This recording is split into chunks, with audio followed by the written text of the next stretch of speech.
Hello, everyone. Welcome back to another episode of Learn English with Podcast. I'm Nikki. And I'm Tony. We're so glad you're joining us today. We have a very interesting topic to discuss, don't we, Nikki? Yes, we do.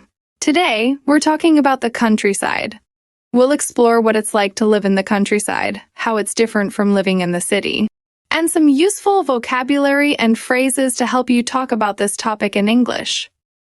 That's right, Nikki. The countryside can be a wonderful place. It's often quieter, with lots of nature and open spaces. But it also has its own challenges and differences from city life. So, let's start by sharing our experiences. Tony, have you ever lived in the countryside? Yes, I have. When I was a kid, my family lived in the countryside for a few years. It was quite an adventure. There were big fields, forests, and even a small river near our house. I used to play outside all day long. That sounds amazing. I've always lived in the city, but I visit my grandparents in the countryside every summer. It's so peaceful there, with fresh air and beautiful landscapes. I love going for long walks and hearing the birds sing. Yes, the countryside can be very relaxing. But it's also different from the city in many ways. For example, in the countryside you might have to travel a long distance to get to a supermarket or a hospital. In the city, everything is usually much closer. That's a good point. Also, in the countryside, people often know each other better. It feels like a big family sometimes. In the city, people are often busy and don't have time to talk to their neighbors. Absolutely. And speaking of vocabulary, there are some specific words and phrases we use when talking about the countryside. For example, field, barn, tractor, and harvest. Let's explain those words. A field is a large open area of land where crops are grown or animals are kept. A barn is a large building on a farm where animals, tools, and crops are stored. A tractor is a strong vehicle used on farms to pull heavy loads or machines. And harvest is the time when crops are gathered from the fields. Right. These are important words to know if you want to talk about the countryside in English. And now, let's talk a bit about the differences between living in the city and the countryside. Sure. In the city, life is usually fast-paced. There are many people, cars, and buildings. Everything is close by. Shops, schools, hospitals. But it can also be noisy and crowded. On the other hand, the countryside is much quieter. There are fewer people and more open spaces. It's a great place if you like nature and outdoor activities. However, sometimes you have to travel far to find certain services or stores. Yes, that's true. And one thing I love about the countryside is the fresh air. In the city, the air can be polluted because of all the cars and factories. But in the countryside, the air is usually much cleaner. Absolutely. And don't forget the night sky. In the countryside, you can see so many stars because there are fewer lights. In the city, the lights can make it hard to see the stars. Good point, Tony. The countryside can be a wonderful place to relax and enjoy nature.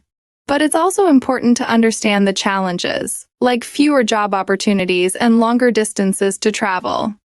That's right. Each place has its own pros and cons, and learning the vocabulary and phrases related to the countryside can help you talk about these differences in English. Yes. And now that we've shared our thoughts and some useful vocabulary, let's move on to the next part of our podcast.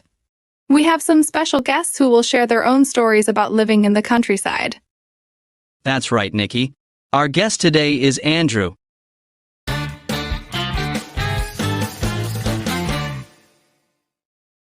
Hi there. Welcome to the show.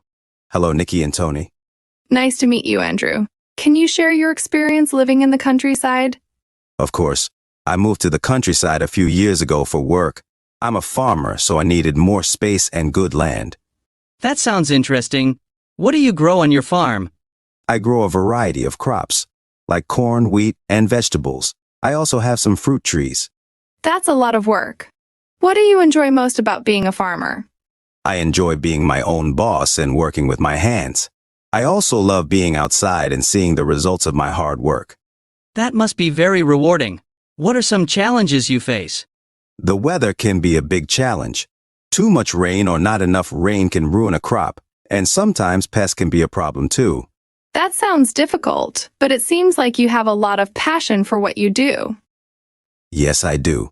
Farming is not easy, but it's very satisfying. Thank you for sharing your story, Andrew. It's great to hear about the life of a farmer. Yes. Thank you, Andrew. Now, let's talk about some of the words Andrew used. He mentioned some advanced words that we can learn from. Right. Let's start with the word crops. A crop is a plant that farmers grow to eat or sell. For example, Andrew grows corn and wheat as his crops. Our next word is farmer. A farmer is someone who grows crops or raises animals. Andrew is a farmer who takes care of his land and plants. Another word Andrew mentioned is fruit trees. These are trees that grow fruits like apples, oranges, or pears. For example, Andrew has fruit trees on his farm that give him fresh fruits. And the last word is pests. Pests are insects or animals that can harm crops. For example, Andrew has to deal with pests that can damage his plants. These are great words to know when talking about farming in the countryside. Let's go over them one more time. Crops, farmer, fruit trees, and pests. Yes, remember to practice using these words in your own conversations. Talking about the countryside can be a great way to improve your English. Now, let's go with our next special guest who will share their unique experience of living in the countryside. That's right, Nikki. Our next guest is Jenny.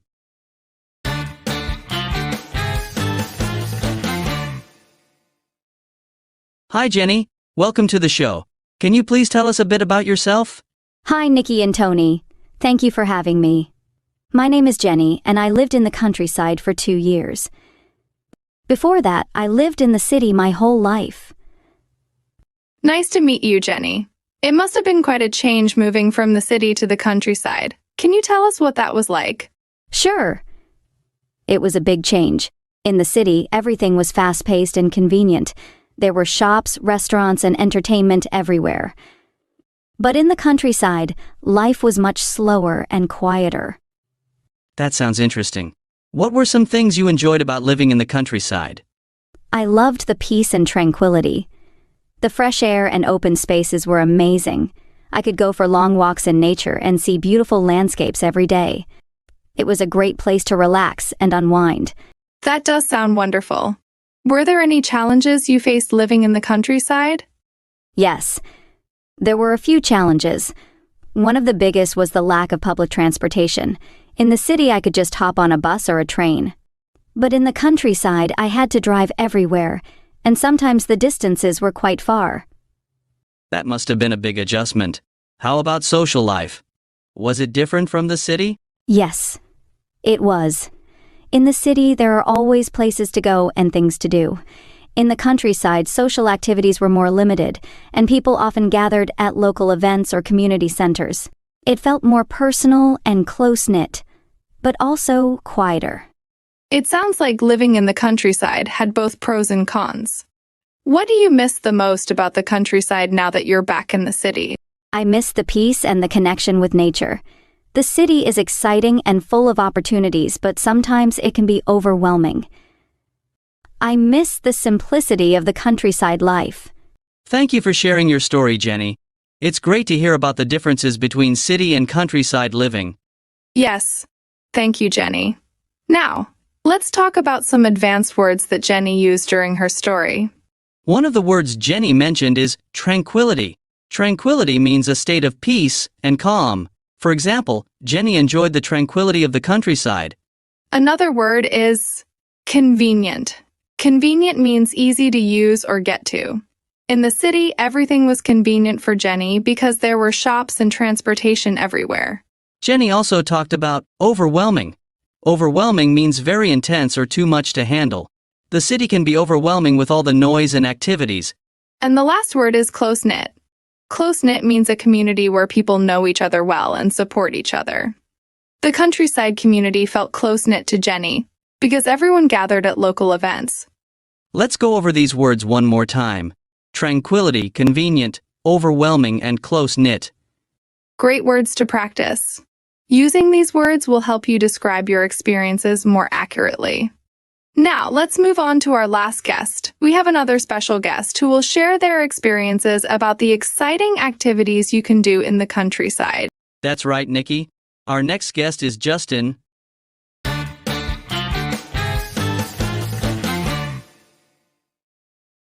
Hi, Justin. Welcome to the show. Can you tell us a bit about yourself? Hi, Nikki and Tony. Thanks for having me. My name is Justin, and I've been living in the countryside for the past 5 years. I love it here, especially because of all the fun activities you can do. Nice to meet you, Justin. That sounds exciting. Can you tell us about some of the activities you enjoy in the countryside? Sure. One of my favorite activities is horseback riding. There's nothing like riding a horse through open fields and forests. It's a great way to connect with nature and get some exercise. That sounds amazing. What other activities do you enjoy? I also enjoy extreme sports like mountain biking and rock climbing. The countryside has some great trails and cliffs for these activities. It's thrilling and a great way to stay fit. Wow, that sounds adventurous. Are there any other fun activities you do in the countryside? Yes, we often have barbecues and picnics. It's a great way to spend time with friends and family. We grill delicious food and enjoy the beautiful scenery. That sounds like a lot of fun. Do you have any favorite spots for these activities? There are many great spots, but my favorite is a small lake near my house. We often go there for swimming and fishing. It's a perfect place to relax and enjoy nature. That sounds wonderful. Do you have any tips for people who want to try these activities in the countryside? Yes, definitely. For horseback riding, it's important to find a good instructor if you're a beginner. For extreme sports, always make sure you have the right equipment and follow safety guidelines. And for barbecues and picnics, just gather some good friends, tasty food, and enjoy. Great advice, Justin. Thank you for sharing your experiences and tips. It sounds like the countryside has so much to offer. Yes, thank you, Justin. Now, let's talk about some advanced words that Justin used during his story. One of the words Justin mentioned is thrilling. Thrilling means very exciting. For example, mountain biking and rock climbing are thrilling activities. Another word is connect. In this context, connect means to feel close to something or someone. Justin feels connected to nature when he rides his horse. Justin also talked about instructor. An instructor is someone who teaches a skill. For example, if you're a beginner in horseback riding, you should find a good instructor. And the last word is equipment. Equipment refers to the necessary items for a particular purpose.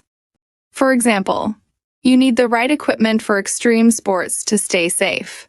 Let's go over these words one more time. Thrilling, connect, instructor, and equipment. Great words to practice. Using these words will help you talk more confidently about activities in the countryside. That's right, Nikki. Today we talked about different aspects of living in the countryside. We heard from Andrew about farming, Jenny about the differences between city and countryside life, and Justin about the exciting activities you can do in the countryside. Yes. And we learned some great new vocabulary along the way. Words like tranquility, convenient, overwhelming, close-knit, thrilling, connect, instructor, and equipment. It's important to practice these words and use them in your own conversations. Try to make sentences with them and talk about your experiences or imagine what life would be like in the countryside. We also encourage you to listen to our podcast every day. It's a great way to improve your English skills. Don't forget to subscribe to our channel, give us a like, and share this podcast with your friends. Yes. Spreading the word helps others learn too. And if you have any questions or topics you'd like us to cover, feel free to let us know in the comments or through our social media. Thank you for joining us today on Learn English with Podcast. We hope you found this episode helpful and fun. We'll be back soon with more interesting topics and useful English lessons. Until then, keep practicing and stay curious. Goodbye, everyone. Keep learning and enjoy your journey with English.